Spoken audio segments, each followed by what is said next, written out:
Ganeshnagar Y point येथे युवकाचा खून, 2 आरोपी सीसीटीव्ही मध्ये कैद. गणेशनगर परिसरातील वाय पॉइंट येथे आज सकाळी 7:30 वाजता 2 अज्ञात व्यक्तींनी अमोल भुजबळ या युवकावर प्राणघातक हल्ला करून त्याचा निर्घृण खून केला. आरोपींनी धारदार शस्त्राने वार करून युवकाला जागीच ठार मारले आणि घटनास्थळावरून फरार झाले. या घटनेमुळे परिसरात मोठी खळबळ उडाली असून नागरिकांमध्ये भीतीचे वातावरण निर्माण झाले आहे. पोलिसांनी घटनास्थळी धाव घेऊन तपास सुरू केला आहे. प्राथमिक तपासात ही घटना पूर्ववैमनस्यातून झाल्याचा संशय व्यक्त करण्यात येत आहे. दरम्यान संपूर्ण हल्ला परिसरातील सीसीटीव्ही कॅमेऱ्यात कैद झाला आहे.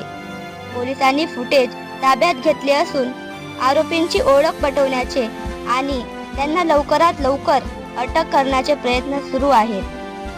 शवविच्छेदनानंतर पुढील तपास केला जाईल अशी माहिती पोलिसांनी दिली आहे.